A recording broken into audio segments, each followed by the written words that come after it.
Hi everyone, Heather Clontmaker with Coldwell Banker here. Today I want to talk to you about a very important topic that often leaves buyers confused. You probably have heard the terms pre-qualification and pre-approval when talking about the mortgage process. There is a very important distinction between these two types of sort of approval or qualification, whatever you want to call it, that you need to know about. The first thing is a pre-qualification. I consider this almost like a tier 1 approval. So what this is you are contacting a lender, you are giving them information, most likely over the phone, maybe you're doing an online application where you're providing information about your pay, your debts, things like that. You're going to provide that information. Then that lender issues you a pre-qualification based on that information that you've told them. While this can be useful to have, it's better than not having anything at all, it's not your best step.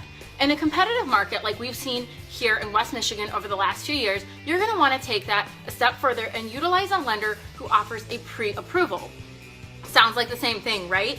Here's where it's different. With a pre-approval, they are digging deeper. Your lender is going to look at your pay stubs. They're going to look at your taxes. They are going to contact your employer and get a verification. They're going to want paper copies, statements of any debts you have. They're going to want to have an accurate picture of what your finances look like, and what they're going to do with that, they're then going to run that through what we in the profession call a desktop underwriting system.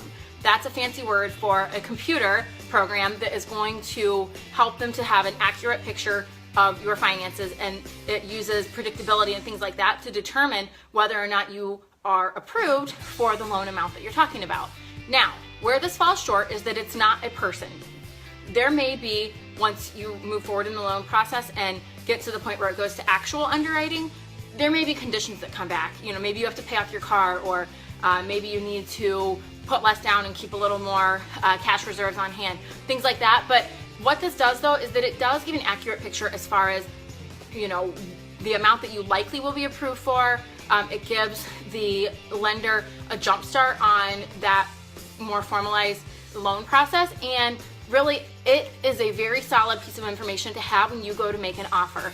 Again, like I said, in this market, you're not going to want to deal with just a pre-qualification. You're going to want to have a pre-approval, because that offers a stronger view when they look at your that approval as well as the offer that you're making. It helps them understand that your offer is a good one. So if you have any questions about that, please reach out to me. One thing I forgot to mention was that it's really important to work with a good lender.